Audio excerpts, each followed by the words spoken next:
State Senator Mark W. Koran is a Republican who represents District 32. He is married with 3 children and 4 grandchildren. He lives in North Branch, Minnesota. He is concerned with health care, education, transportation, energy, taxation, rural broadband, government effectiveness, and elder care. Please welcome Mark Koran.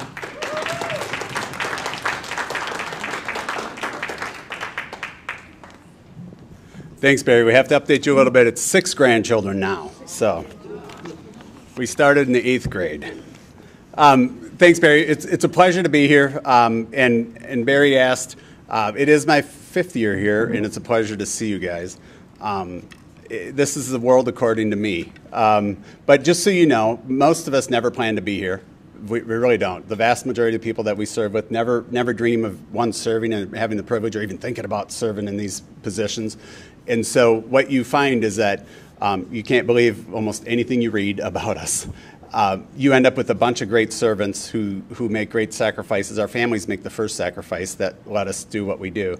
But know that there are amazing people that are there fighting for everything that you believe in and providing great sacrifice. They are very good people, and I'm blessed to be able to serve there. But Barry asked me to cover a couple things, and so I prefer as informal as possible. If you guys have a question as we go along, don't hesitate to raise your hand or shout out, whichever you choose. He asked me to talk about kind of the world according, the government according to my view. I carry a unique view in government and a very valuable view in government, and as it relates to how I serve in our caucus. He also asked me to speak about COVID. I think you guys have heard about that. I think it might have impacted your life today, and so we can talk about those things, kind of some of the things that we've done. And then kind of the lawlessness. You know, we've had a rise in crime in Minneapolis and St. Paul.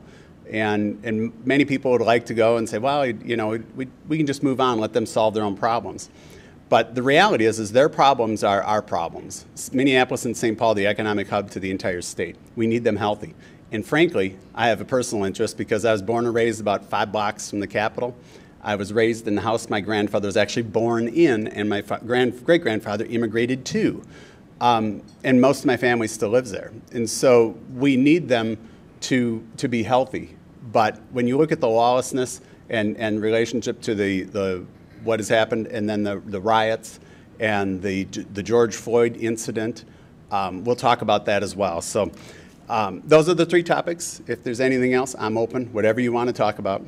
So from a government perspective, I think you guys let me give you a little bit of background. So I spent just under 18 years at the Minnesota Department of Revenue. I created all the state's electronic tax filing and payment solutions. And so if anybody's aware of that, that was 85, 86, 87 when I started it. 18 years there, and the last 18 years selling business process outsource solutions into government. Federal level, where they outsource entire agencies, to functions within an agency, to systems, to consulting resources, billion-dollar deals down to $500,000 deals. But I also always maintained a job in the real world. I owned a small business and always had a job in the real world. In fact, 2 or 3 of them when I was at the Department of Revenue. What the education at the Minnesota Department of Revenue really did is provided me with a priceless education on what is and how is government and its business model and its outcomes. And I think today, if I asked everybody, would you look and how many people think government's broken today? Show of hands. I would argue, I got plants back there, but they at least know what the answer is. But it's not broken. That's a really tough statement because it isn't broken today. It is not. It's designed to produce the results we see today. And it feels broken. It can feel malicious intent. It's a system. It's not because of bad people, but it's a system that has no naturally occurring corrective action in it. And when you have something like that, if you raised your children, right, if they had no rules in their house, would they still get older? Yeah, they would. Would they acquire socially acceptable skills that would allow them to fit, be prosperous, and successful? No. In government, they have a process without that naturally occurring corrective action. It then becomes and feeds itself, right? Government, it has its statutory requirements and purpose. Most of what government does is around right? Kind of the key components of government is safety, but our children, our disabled, and our elderly. When we look at what government does and it doesn't perform well and it consumes our resources ineffectively, that's a theft of your hard work. It's a theft of your labor.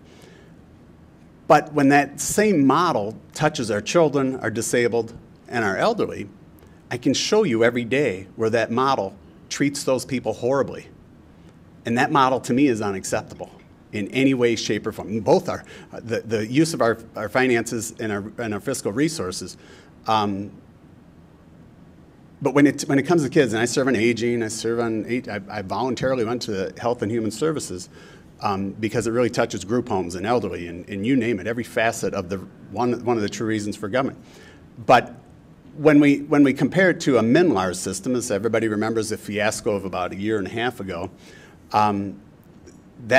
the state system, it took them 10 years to replace the motor vehicle licensing and registration system, hundreds of millions of dollars, and it didn't contain half of the functionality of the old system. And again, it wasn't broken.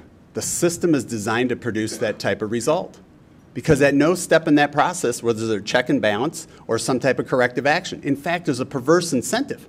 It's a perverse incentive that the less they do, the poorer they perform, the more they're rewarded because we need more people and we'll continue to do less. That's what the system does today.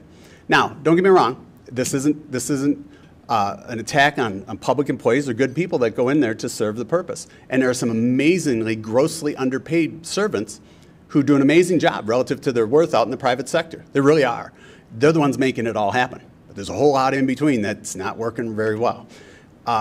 So you take that model that produced 50% of what it should have done in a core system, not even talking about the new functionality that it should have had.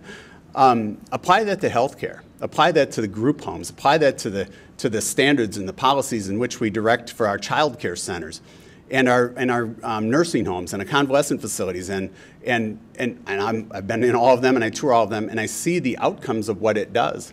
That same operating model treats those kids poorly, horribly bad. In the elderly and convalescent facilities, we are consuming more than 50% of our resources to collect data, to implement the policies government thinks is going to solve the problem. But what they're doing is they're taking away all those resources from actually providing the care. And so when we look at it and we say it's broken, government's going to come in with the solution, and they're going to have more regulations and rules and policies that take you away from more and more from doing the job you were designed to do. And I can show you, and this is a harsh term, but we have people that are brutally and sexually assaulted, and our policies allow it, and we knowingly allow it. Staff that take care of somebody in a group home. I know it's a little bit harsh. I don't want to go, but I say it because it's very real and it happens all the time. And the response from government is, "Wow, we're committed. We're concerned about it, and we're kind of committed to working it." Well, I can't tell you how many state employees we've had, how many private group homes that are now on lifelong disabilities because they've been injured based on policies that we accept, that we willingly allow. That's the outcome when you tie a human to it. And to me, anybody who knows me, it's horribly unacceptable, and I do everything we can to make sure that we bring light to it. But it's really a system in the model of what is government and what we get. It's designed to give us that. So for me, my entire term, or as long as I'm blessed to serve in the capacity I am, we got to work on what the solution is. And the solution is we have to insert those things that don't naturally exist. And the reason it's good here is all of you live in a community that you have cities, counties, townships, school boards. It starts there. The level of ineffectiveness in that model grows the further you're away from your citizenry, right? So a big county, a big city, you can still get that same ineffectiveness. The closer you are in accessibility kind of brings a little bit of accountability. But accountability doesn't exist if you don't show up. Everywhere we go, we get handed a bunch of interesting information at the state capitol, and it's like, you can't expect us to be the ones solving all the problems when they're local problems and stopping all bad ideas. All those bad ideas are incubated in the very cities in which you live in today.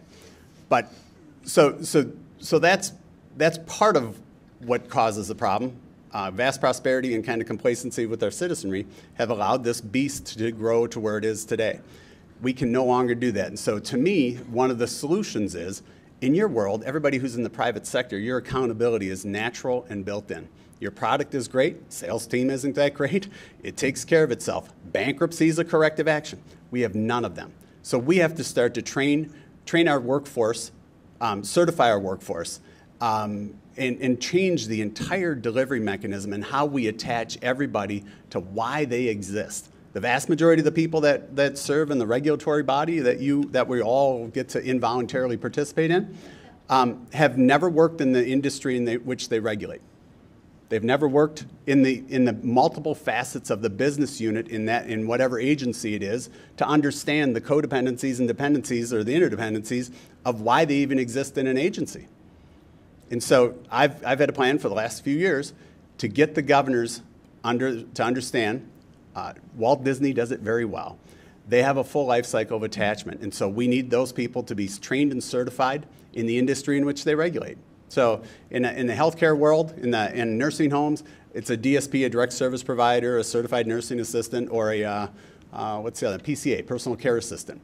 I want everybody in those agencies, Department of Health, Department of Human Services, to be trained in those environments. If they don't even understand the basic level of certification of the people who actually provide the service to our citizens, how can we expect their decision-making to improve? But I also want to go a little bit further. We need to make sure and implement like Disney does. It's not a complex process or it's not rocket science, but to implement those policies to where they have to actually work in the front lines and live by the rules in which they write. That doesn't happen today. It's not even a thought or consideration in their mind. And so we have to impose those things to create that natural life cycle where they're always attached. And if you're willing to live by a decision that puts a violent sexual predator in a group home, and you're willing to put your child there, your mother, your grandmother, your sister, your brother, and live by those rules, I'll give you a little bit more credit. I still will not accept the outcomes that we have today. But none of that exists today. And so all of us can be influential everywhere we go or everywhere government touches you, voluntarily or involuntary. If you don't show up, it will continue to operate in the mode it is. So we can change that. I can tell you from the political perspective, I'm a Republican senator, okay? But I work with everybody. I don't care who you are. If you want to have a conversation, we all agree on the vast majority of things. But this governor, probably the only bipartisan thing that guy does is he refuses to meet with most Republican and Democrat senators and House members. We're in a bizarre time. Governor Dayton was inaccessible for different reasons, but if I needed him, and I worked on an issue with group homes where they took some funding away from group homes that was critical, I could get a phone call with him and we could have a conversation. At that point, his staff lied to him and wouldn't allow him. But he actually tried and he actually cared. This governor is isolated for very different reasons. He's being run by the kind of the more radical part of the progressive of the caucus, of their DFL caucus. I can't get a meeting with the sitting governor.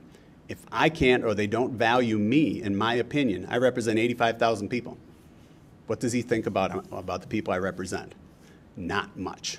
And so we need everybody to be aware that the media is selling this guy as some grade across the aisle. He's thin-skinned, angry, very polished. He can say more without saying anything than anybody we know of. But remember, we all are the warriors who can share the message. We need to make sure and try everywhere we can to hold him accountable. And we'll continue to do everything we can on our side, that's for sure. So any questions on the government side of it? My team knows I could go on that for a long time, and they've had plenty of it. Any questions? Awesome. Oh, question? What hope is there that we can curtail this continual abuse of emergency powers by the government? Yep. So that is one. We're moving into COVID. So one of the initial outcomes of COVID, or I think the Democrats have figured out that they've been able to weaponize government. The governor has weaponized government for his 18 months there. If I use the term government delivery vehicle, that's the state agencies. Those are all the people that are there supposed to be delivering on the constitutional nature of why they exist. The governor has used them and weaponized them to a level we've never seen. Well, we have seen it one other time, but I think that was at the federal level with our prior president. But he is operating in that mode. What they've discovered, and I think the vast majority of the people in the state have no idea. They think the legislature granted him those powers. There's a piece of statute that allows the governor to execute as in emergency, which is completely necessary, that the governor can operate for 5 days in an emergency environment. In order for him to operate up to that 30-day window that we're currently reliving, it's like Groundhog Day. So he has to have his executive council grant, first off, the peacetime emergency powers to extend those powers up to 30 days. That consists of Governor Peggy Flanagan, Attorney General Keith Ellison, Secretary of State Steve Simon, and the State Auditor Julie Blaha. They are the council who grant him the powers. They are also the council who grant him the powers for every executive order issued under the peacetime emergency order. Those remain for 30 days, and they have to be renewed on a 30-day increment. People believe because we've been called into special session that the legislature has a role in granting those powers. No, he has to call, as a part of him renewing and executing his powers, he has to call us back. And it's the only time that any legislature would ever be called back without some prior pre-negotiated agreement on what would be a special session. You would have that all negotiated. You would have parameters and guidelines. So, because only the governor can call the special session, and only the legislature can end a session, period. So that's the governor's choice, and what he's figured out is his ability to weaponize the agencies and then continue to perpetually operate in this environment where we have this renewed superpowers. They figured out they can move their political agenda 3, 4, 5, 6, 7 years ahead, and they're doing everything they can. So taking the House back terminates those powers. He is not giving them up. I was probably the only member in this Senate caucus that said that he was not going to relinquish those powers well beyond the election, and what will only change is the results of the election will influence that one way or another. And that election would be either at the federal level or the state level, and that will determine what he does.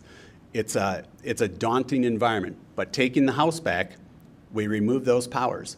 Now, removing those powers, they'll look and say, well, you want us to be less safe. There's not one thing that we'd become less safe. I'll get in 1 second. And we wouldn't be less safe. In fact, the role of government, we have 3 agencies, primary agencies: Department of Human Services, Department of Health, and Department of Public Safety. One of their primary responsibilities is always to be prepared for epidemics and pandemics.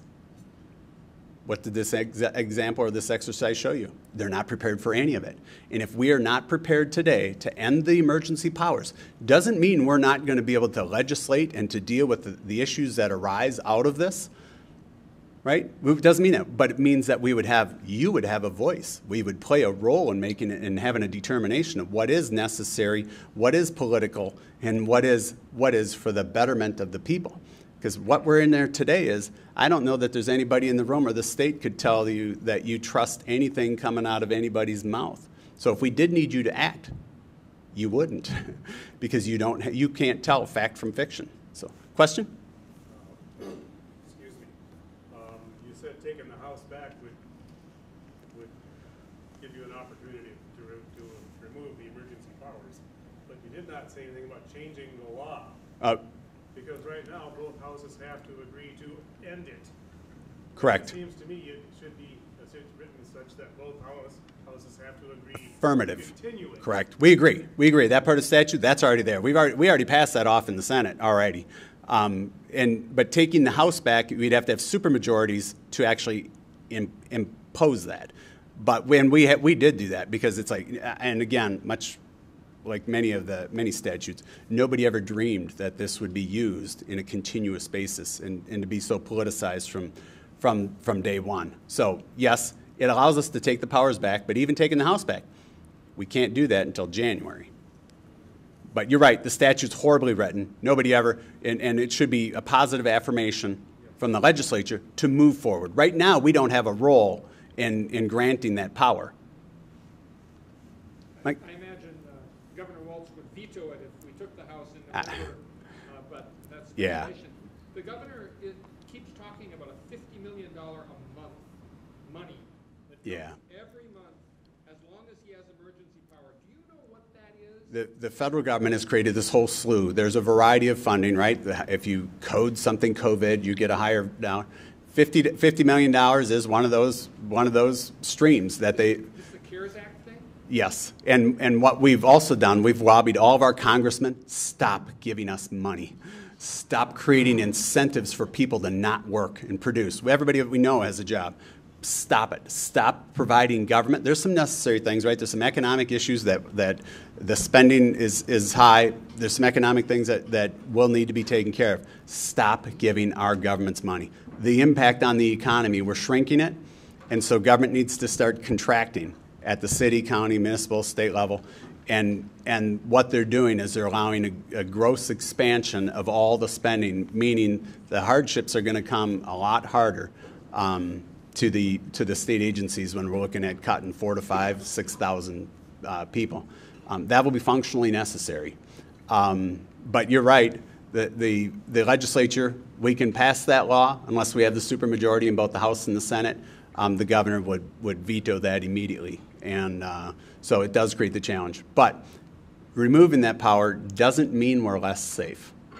It really doesn't. It means that we have a functioning role. In the initial kind of emergency, it was bipartisan. The legislature got together and said, all right, what do we need? Right? Bring all the healthcare experts in there. What do we need to do to make sure that we have utilization, ventilators from a hardware perspective? What are the tools and medical devices and PPE equipment that we need? What are the infrastructure? What are the things we need to do for ICU capacity? We've increased the ICU capacity to make sure that within 48 hours we could turn up 2,800 additional beds if it ever became what it could be. Thank God it hasn't. Thank God it hasn't, because government, by the way, wouldn't be the solution in the first place. And so we would be left to our own wares. And so thank God it hasn't. We did everything we could, and we show that we can operate in a manner that we represent all the citizens. You have a voice at the table. And when you have this, when we have things that need to be done to deal with the challenges that are real. I can tell you the other thing is that, much like they disrespect the legislature and the entire process, is that the information today, and my team knows my favorite statement is, remember, as it relates to COVID, this is a really good example of, it's what they willfully withhold is more damaging than the lies they tell you. And this is so true in this COVID, selling fear, because that's what it's about. From the very get-go, when they had two really high-performing high school students in college create the model in which we operated under, right, in the forecasting model. And so when you look at those things, and they've continued to use those, everything that they talked about and forecasted, you know, we would like to believe them. I can't get, as a member of the legislature, not just me, the entire legislature has not provided access to the data in which they're making their science and data decisions on. We don't have access to it, and they refuse to provide it to us. So with the complicit media, every day you see a headline, right? You see the headline, my favorite one is ICU utilization's at 87%. What's it every day that ends in Y? You want to guess? 85 to 90%. But under the COVID fear, right? It's 87%. The average person looks at, oh my God, we're in a catastrophic environment. Continue to perpetually feed that fear. And in a bad flu season, we used to have flu seasons before COVID. In a bad flu season, it would go up to 95% utilization. The system is sized to meet the needs of the citizenry. I think you saw a doctor, Dr. Scott Jensen. He's a Republican senator. He's taken a lot of hits. He's taken a lot of hits for us, and one representing the citizens. One, he's a doctor, very bright guy. But he's challenged and skeptical. He should have healthy skepticism of everything government is and does. And Senator Jensen has been right on practically every assumption he's made. When you look at the actual number of deaths, CDC, I think, did it pretty clearly. 6% of the deaths are primary related to COVID. Primary. That means it's 12,000, 14,000 people have died as primary cause of COVID. That means it's less than an average flu season and the actual true impact. And so when you look at those statistics and you look at all of the other information that they're not providing, if we can't get it, by the way, it's public data. All of it's public data. But if the agencies and the governor's supporters in those agencies choose not to provide it to us, they won't, and they don't. And to me, that's unacceptable. And with the complicit media, there's a couple. Tom Hauser, he's the guy that's actually asked a couple questions. You know what happens to him when he asks those questions? He's uninvited to future press conferences. That's how open. I think we should probably, we're redefining a lot of things in the world today. One Minnesota has a very unique definition in Governor Walz's world. He just won't share it with us. But a hint, I don't think it includes you. I know it doesn't include me, but it doesn't include you. And so we're seeing that every day. When you look at what they're doing, the testing, right? We've got the testing. Thank God hospitalizations aren't off the charts. Deaths aren't off the charts. They're rising a little bit, but we also have nursing home deaths where the vast majority, I think that's the only thing that's been true since week 2 of this, 75% or more of the deaths are in convalescent or nursing homes. Do you know only 2 weeks ago the governor and the staff finally started to test the inspectors that go out to nursing homes, right? You know the people that go to multiple nursing homes every day? They just started testing the state personnel who go into those nursing homes. They have failed to provide testing facilities and testing requirements for every nursing home facility that we have. In fact, you know what they're doing? Instead of doing that, they're going out to all the school districts, 180 different communities, going to try and find people they can get to test positive. Because that fits their public union goals of shutting the schools down. I think next week, I hear the governor is going to make a public announcement on schools. Likelihood is that they will be shutting the schools down. Their union, right? There's no guess who these beholden to. It's the public teachers union. So they're going to shut it down. If they shut it down, that's a huge impact on our economy. It's going to be really catastrophic. And it will continue to suppress the economic opportunity that's there. The people that do have work and are working today will not be able to do their jobs with the kids at home. I think the governor announced today 28,000 state employees will continue to remain at home. So your government's accessible only if you can find an appointment and they decide to bless you with their presence. That's unacceptable. That's unacceptable. You're required. You don't have another choice, right? As citizens, when you're forced to deal with government, you don't get a choice which one to deal with, do you? So that's what the governor's doing. Everybody has to get out. Everybody needs to go drag somebody to the polls, drag 2 or 3 people to the polls. There's still over 1 million people who are not registered to vote in this state. Believe that. Connie? So, I told us before that it was till June that he's... The what? Till June. Correct. He's going to, the governor's going to keep those 28,000 people. He's decided till June, 8 months from now. That's extraordinary. And so I'm not sure what that underlying is. I know there'd probably be a lot of people that are happy about that, but they are not the people who are paying for government, that's for sure. But so when you go out there and you think about the people we have, there's over 1 million people that aren't registered to vote. The vast majority of those are center, right of center thinkers. There are people, they're out there raising their families, working their jobs, and not understanding that every vote does matter. In the House, Minnesota House, we lost the House 9 seats. Those 9 seats, 3,600 votes was the difference between the Republican majority and the Democrat majority. Every vote does matter, but remember, we're Republicans. Our standards are a little bit higher than Democrat. We're 1 vote and a pulse.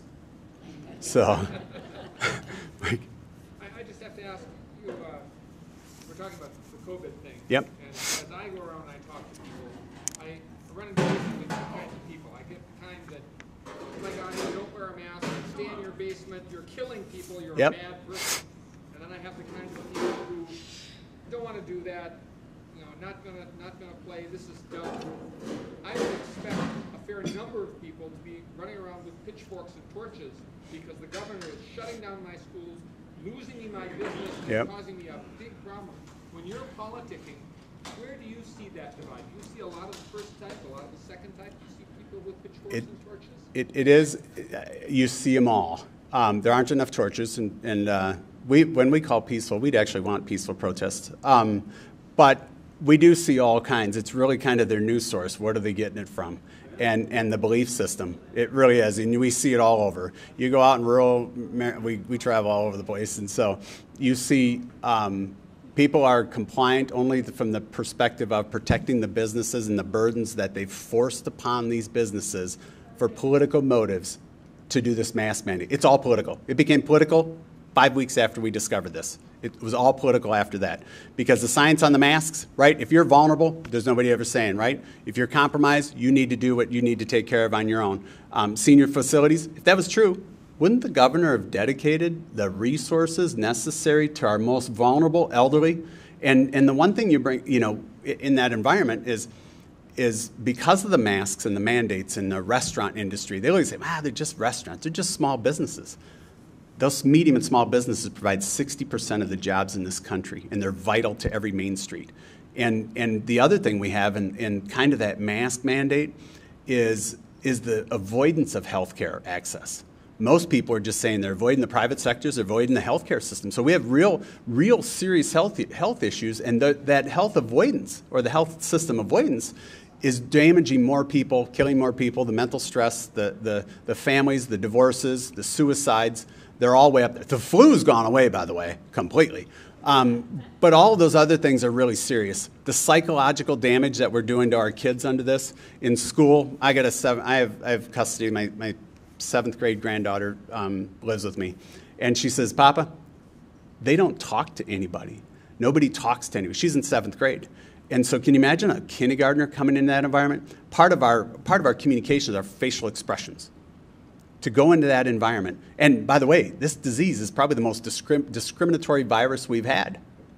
Really has been. It's almost exclusively senior citizens or those with serious underlying health conditions. So far, according to our state's published statistics, yes, since we started keeping track in March, of the statistics they choose to let you know about. Since one death under the age of 5. Correct. And it was a 9-month-old. It was a 9-month-old. Yep. And with no previous knowledge or conditions, and no illness, and no doctor visits. So, and it's horrible for a 9-month-old. But 9 people die every day accidentally in this state today. And so when you don't study those things, where you're not bombarded with it on a daily basis, it starts to really wane on your psychology, and that selling fear. When they've got all media partners, it's very effective. I can tell you, we go over people that are politically active. It starts to be effective on them because you think it's real. It's not. And when they don't tell you, like the number of cases, they'll tell you, oh, look at the cases, we're way up. It's the number of tests. The vast majority of the people that are getting tested today are those that are forced to do it. 90%, the healthcare system in my district are forced to do it in order to participate in the healthcare system. And then you got the governor and his teams and his fleet of people going out in all these 180 communities. By the way, they don't tell us where those communities are. But I bet they're in school systems that are doing a hybrid or in-person learning because they're looking to shut them down. And so they're manufacturing what they want to see. And so we're not seeing asymptomatic people, right? In fact, most of them are all asymptomatic. And you have this 99.97 survival rate if you're under the age of 50. The average age is still 83 degrees or 83 years old, death, 75% nursing homes. And the average lifespan in Minnesota is 79, right? So when you compare those things, and what I think if you saw Senator Jensen, healthy skepticism, but when you remove the other surrounding information, you remove all context from the conversation. And so you then don't have anything to compare it. Is it the flu? No, it may not be the flu, but it's a lot like the flu. You know, and it's like a coronavirus. We've had lots of coronaviruses. So you see those things. We could probably learn something from the past, or at least to have a context. If it's 10 times worse than the flu, then show us it's 10 times worse than the flu. Show that data. But when you don't do it, all you can assume is that most of the information they're doing is to lead you to believe something. And I love Dan Bongino, if you guys follow him. One of his favorite quotes is, they're telling you a story, they're just not telling you the story. And that's their primary mode of operation. Question? Yes, sir, Mr. Curran. When is the last time you heard in the media, television, newspaper, or what else, as to the number of people that have successfully recovered? Oh, it's, yeah. I haven't heard that for weeks. 99.97 survive. Very good, thank you. Yes. Yep, but that doesn't fit the narrative. I can't get you into the realm of fear and manipulate you and get you to comply without that. And then again, think about these poor businesses. And the only reason they're able to impose these things on our businesses is because of an overburdensome regulatory system that requires licenses at multiple levels. And so they've threatened all their licenses, and they've gone out of their way. Shady's up in northwest Minnesota. They said, we're opening. They put an injunction on them, and that's legit. They could do that. But they also fined them $165,000, and they never opened their door. And so through that burdensome and using government, and think about it, that's our top law enforcement officer. Our top law enforcement officer is the one leading that charge. And it's utterly disgusting. And they're real livelihoods. There are real issues there and real jobs for every one of our main streets that are being crushed. And so when you see that, I drive my wife crazy every day. The media has decided, even in a benign story, right? I record the news just so I can see what the headline is, to see what the murder count is, or whatever the headline is. And I can do that in about 3 minutes. I can get through the whole news cycle. But even when you watch it, even on the most benign stories, it could be the community events rundown of the day, they insert a single word that puts a negative connotation, and it's almost always anti-conservative, anti-citizen, anti-taxpayer. Every single one of them, even a benign story. And so when you have access to the inside, and I don't mean that's like, we're just you, we were your neighbor before we were elected, we're sure your neighbors today. But you are provided access to it. When you see what's really happening in real time, you're a part of it. And then you see it reported. It's like another planet. The information could be factually correct, but it's unrecognizable because of the bias of the story. And that's across the board. Question? I'm not a conspiracy person. It's not conspiracy when it comes true. That's okay. And I'm not one to minimize the loss of life, Yeah. regardless. Yep. But until someone with the cojones to stand up and challenge the purveyors of information, how many people have we lost this year to automobiles? You know how many people die every day? Yeah, I do. 133 in Minnesota. I was thinking on a national level. No, but in Minnesota, it's nine accidentally every day. How many people die of coronary heart disease? Yep. The vast majority. The numbers don't even come close Yep. to the China virus. Correct. But we have fallen for hook, line, and sinker to an environment of fear. When did we lose our manhood, for lack of a... When did we become governed by... We're Americans, by God. What do we have to be afraid of? And it's all a result of vast prosperity and complacency, right? No argument. It's what it is, and so and we can take it back. We have the votes, but everybody's going to need to get out and participate in it. Everybody, we do have them, and so we are. Some of us, even though we don't plan to be here, we ultimately find out we really do enjoy the politicking side of it. But more so that you're making the difference. I don't want my grandchildren to have to become the next greatest generation. Use the smell test. Yeah. If it smells bad, don't vote for it. Yep. No, and that's what it's been. And so it wouldn't be possible, and I don't think ever before in our times did we realize that today we have more vehicles to communicate than ever before in the history of mankind, and we have fewer vehicles to communicate effectively than ever before in the history of mankind.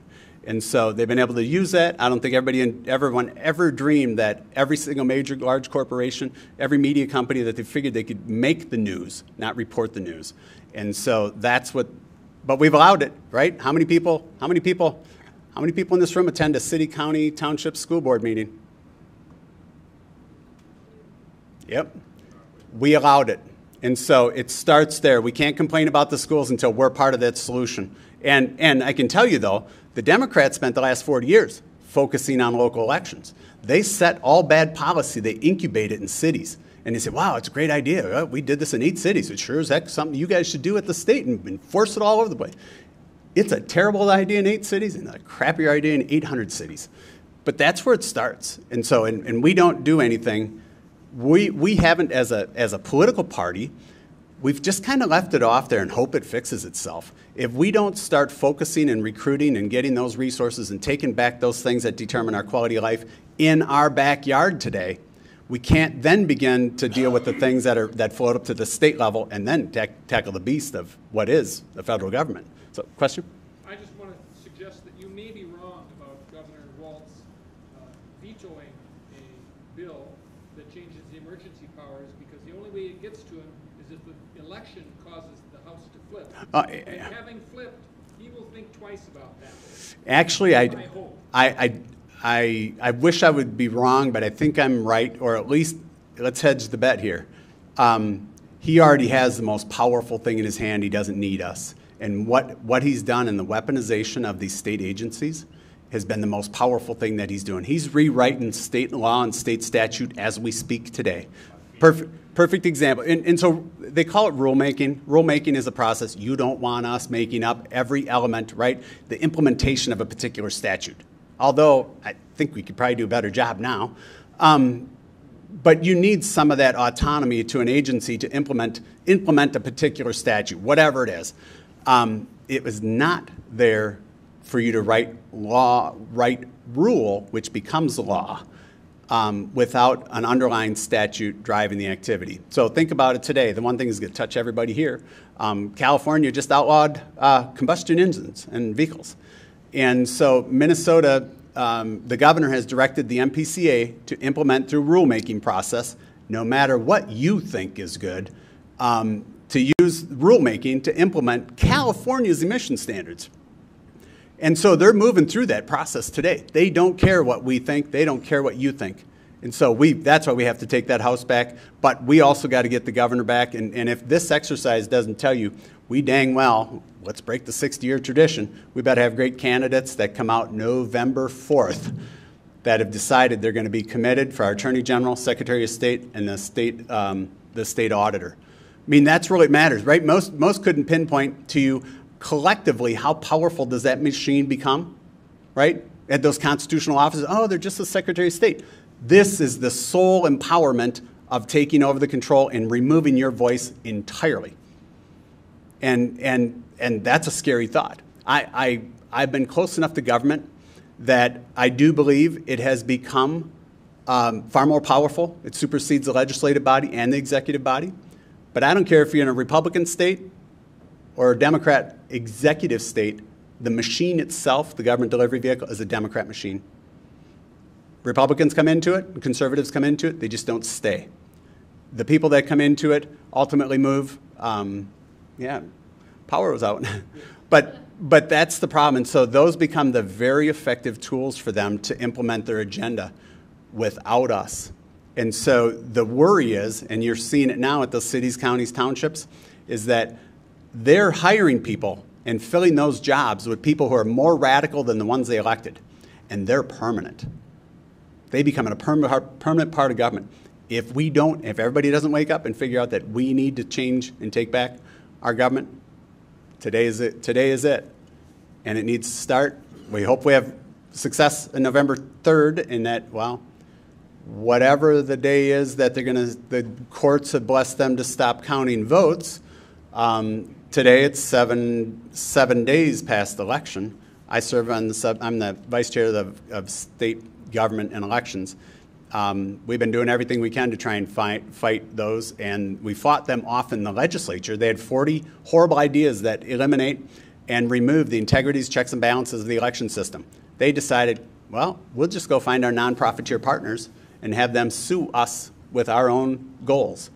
And so can you imagine, which is what they've done. Almost 90% of the judges are appointed by Governor Walz and Governor Dayton. And so we are in a real quandary that they then ordered the Secretary of State and the Attorney General to negotiate a consent decree. Isn't that kind of like negotiating with yourself? And that's the environment they've created. And that's what's created that emboldened environment. The polls also matter. I think the other thing is whichever way the polls go is which way the governor will go.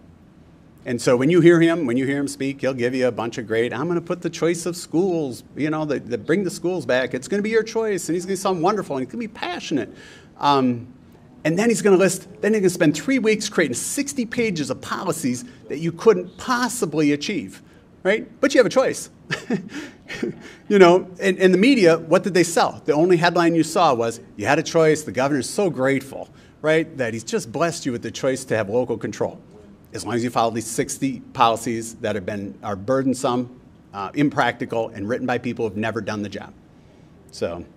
So the other piece, so with that, COVID's kind of covered a whole bunch of things. The other piece that we have, which is impactful to everybody, and interesting, is probably one of the things that has started to move the polls, move the suburban, the first-ring outer suburbs, back to some common sense principles. When you think about the lawlessness that we've had, most people are tying it to the George Floyd incident. It was a horrible-looking arrest, and there's a whole lot more to the story, and we'll let them adjudicate that in the criminal justice system. But when you think about it, everybody's looking and say, oh my God, the riots and all those things. It was a one-time incident, and it just suddenly happened, and now crime's horrible. Statistics are crime is pretty bad prior to that, and getting horribly worse every year. We don't have a winter break anymore. Now we just have rolling car battles or gun battles out of cars. I know, I grew up in that environment. But that's not what happened. The one incident's made it horribly worse. I think it set our cities on a decade of great decline. It's going to be hard for them to recover. But the lawless environment has been created by the governor, both past governors, Governor Walz, Governor Dayton, by creating this favorable operating environment for lawlessness, right? We've gotten rid of all those, what they call nuisance crimes, right? So the streets are filled, making our downtowns unattractive to everybody. I was just at a homeless camp on, I think it was Wednesday or Thursday. They're moving it because there's if people don't know it, right by the CHS field in St. Paul, the Allen building, there are 20 high-tech, it's like an incubator farm for high-tech companies. Amazing what they're doing.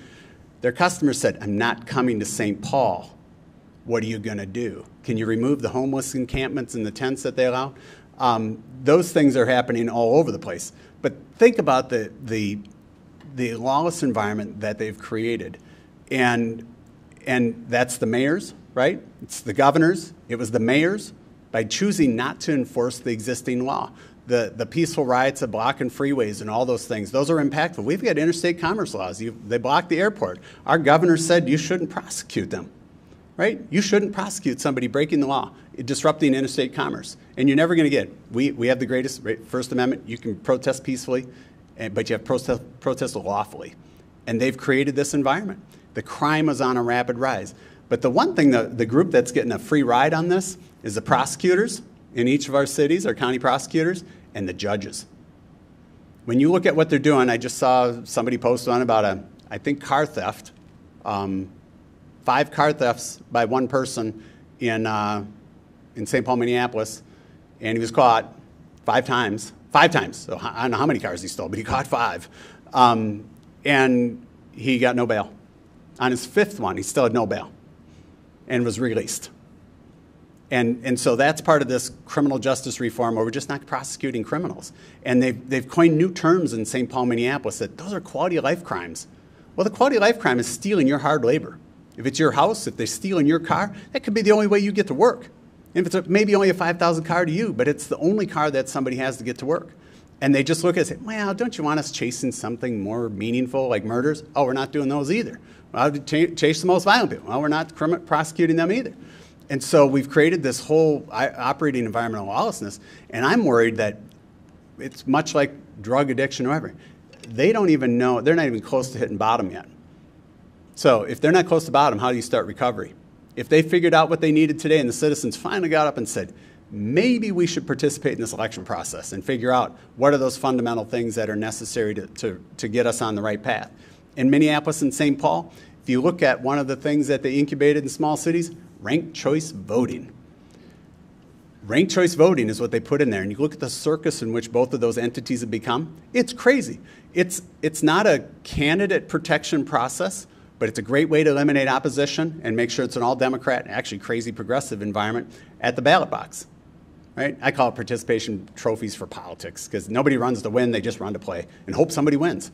But look what it's brought them. Most incompetent group of people that have never had jobs in the real world. In fact, I think the vast majority of the Minneapolis City Council, they don't own property. They're renters. So how would they understand what it's like to own a home or own a business and pay taxes in the city there?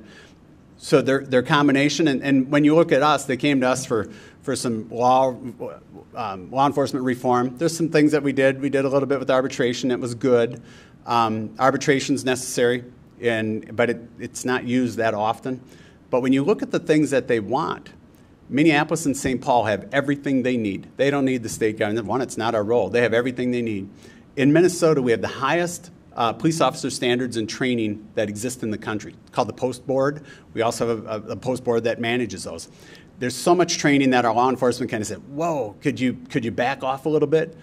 We have so much training, we'd actually like the officers on the street. So there is so much that it pulls them off the street and they're unable to be out there. But when you think about what they're doing, in St. Paul, they still implement and adhere to all the standards.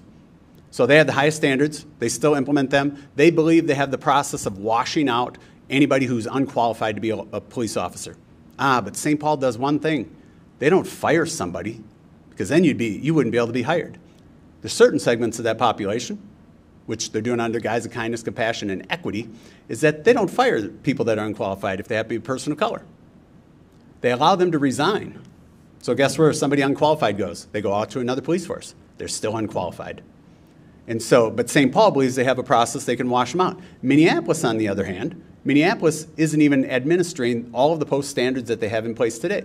In 2014, Minneapolis went out to the federal government. They could come in and do a third-party review, kind of a neutral party third-party review to say, hey, what are those things we can do better to help the mental health of our officers in a crazy, stressful job? How can we identify them? Or can we put some things in there to track the incidents and the mental health? It's a tough job. They had 7 different things in 2014, didn't implement one of them.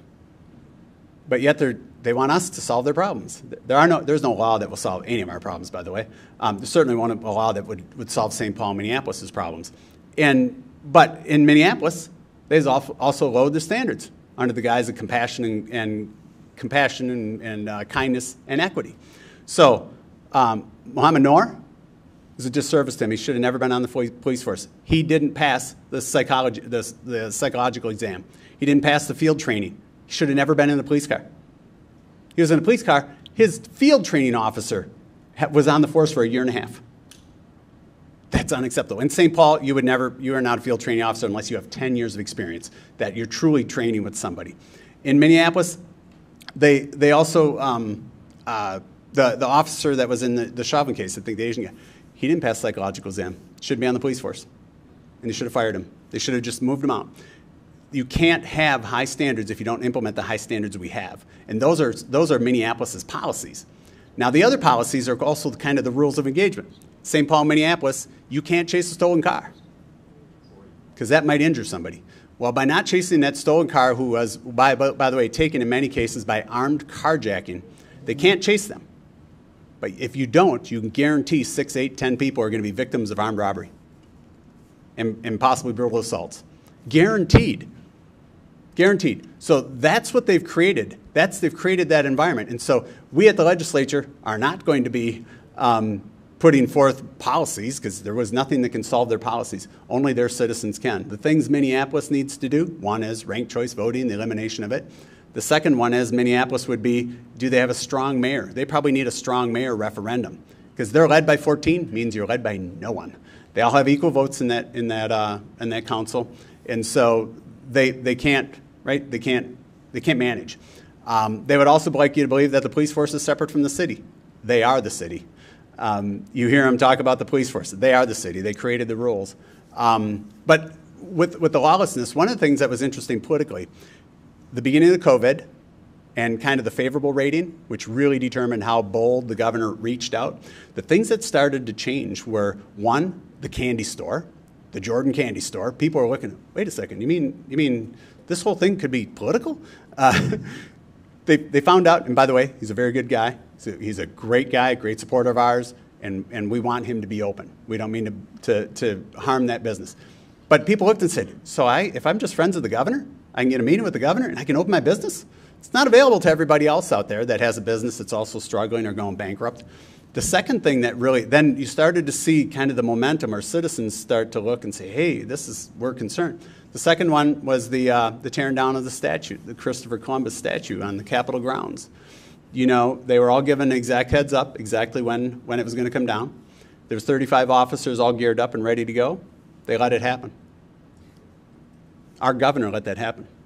And so that was probably the most significant movement to the people that said, what's going on? That's unacceptable. We don't stand for that. You get to protest peacefully. In fact, our Capitol grounds is a beautiful place to do that. And it happens dozens of times a day. That's kind of the beauty of that whole process. And then the third one was the riots and what they let happen. And if you hear the dialogue, I give Senator Gazelka a little heat all the time. It's like, please remove the governor failed out of your dialogue. He didn't fail. The governor did exactly what he planned to do. He allowed it. He's either totally incompetent by not acting sooner, or he allowed it. He allowed it. You find out he was the primary person who didn't enable, and when he even did enable initially the National Guard, they didn't allow him to do anything. And so he didn't fail. He sacrificed for some crazy political gain the most vulnerable people in the communities that probably won't be rebuilt for a decade. He's willing to do that for power, to continue this mission, and that there's some inequity that was caused by this. He hurt the very people that he claims to support the most.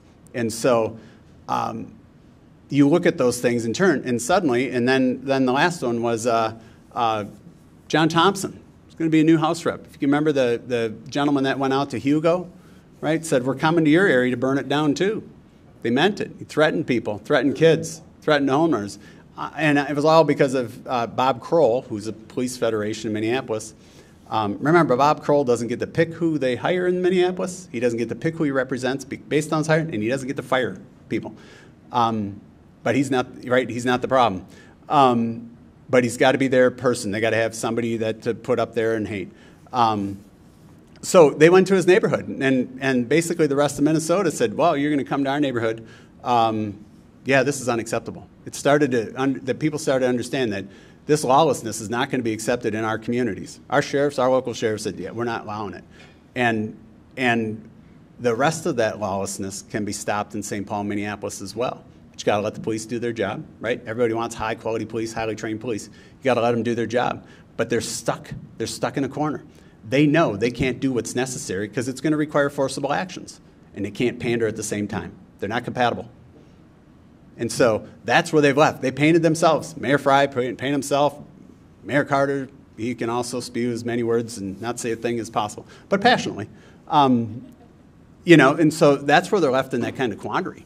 And so, and again, in that environment, the judges, everybody's getting a free ride on this kind of operating environment they've created. Question? Yeah, you know, some of the negative effects you're talking about from the politicization, right, also impact people in the same party of the governing party, right? How do those people respond when you present them with this kind of evidence? Yeah, there are.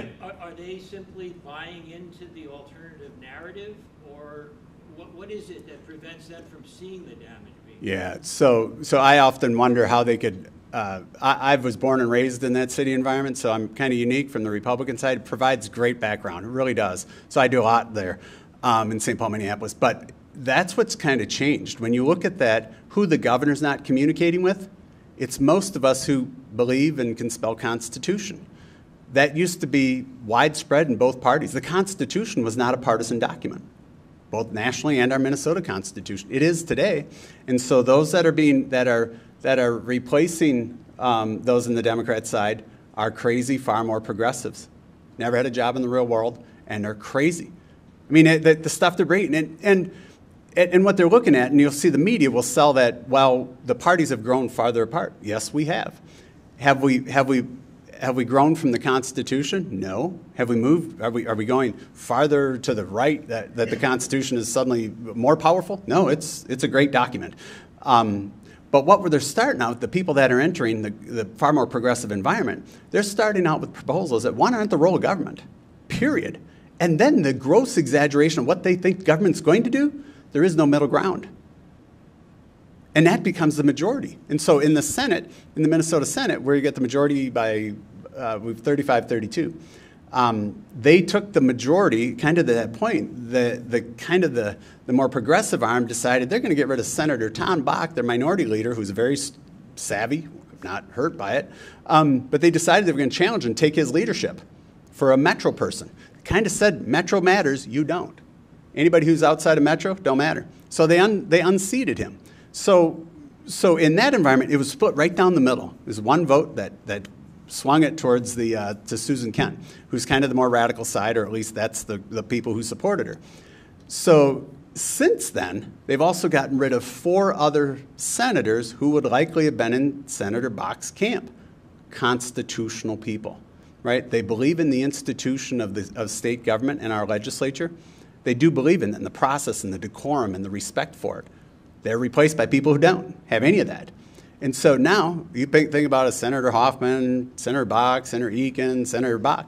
They don't have a home, even in their own party. And so you have the same thing in the House, right? They have the squad. You got the squad nationally. We got the 19 of them. They got 4 there. They got 19, soon to be probably 25, 30 of them in the House DFL today. So that's where the divide is. And so I can tell you, kind of the divide then is, who is the governor communicating with? Again, it's pretty bipartisan. He doesn't talk to most Republicans or Democrats. But that group I just described to being the more progressive, that are moving way off from what the role of government is, those are the people he communicates with regularly. So, but he's a vicious politician. He is. You guys, spews nice words, smile. That's not what he's really like. Very thin-skinned, hates people, vindictive. That's who he really is. But the media would never cover that, never push him into that, and never really show who he is. So with that, any other questions? You guys have been very patient. There is great hope. Our opportunity with the people that we still have, people need to get out. We can take this back. Some of us are committed. We're all in. We're going to do everything from the state party perspective to make sure that we start to focus and take back those local elections. We start to get the resources that we have, which is all local. If we can start it there, there's resources that we've never even focused on. And that's what we have to do to compete. Change the quality of life at the local level. Take back our school boards. You hear what's coming out of the schools today. It's unbelievable. We don't know what Susie Brooks over here, she runs a private school. Her second graders have a greater civics education than most of our high school kids coming out of our public education today.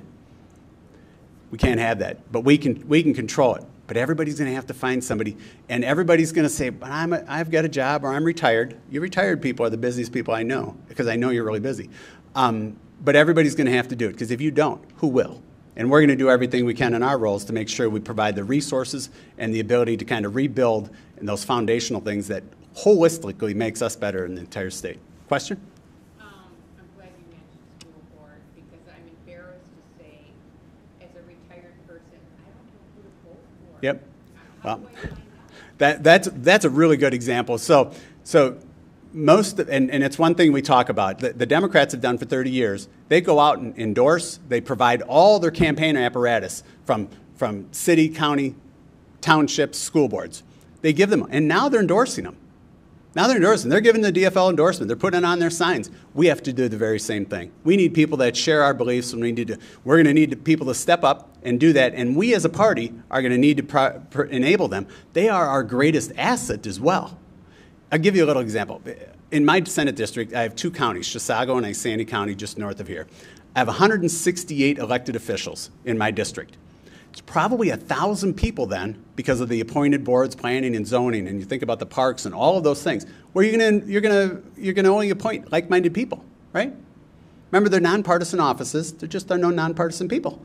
And so we better start playing in the same field and dedicating those resources and bringing people that we can support and making sure we match. We know who our voters are. We need to match them with the candidates that we already have. We leave them out hanging in the dark. The Democrats don't do that. They give them their walk book. We don't knock doors randomly if nobody's campaign. You do it very strategically, so we know who's scored a hard Republican, soft Republican, hard Democrat. So we already have the votes in my district. We have way too many people that don't reflect our values elected to those offices.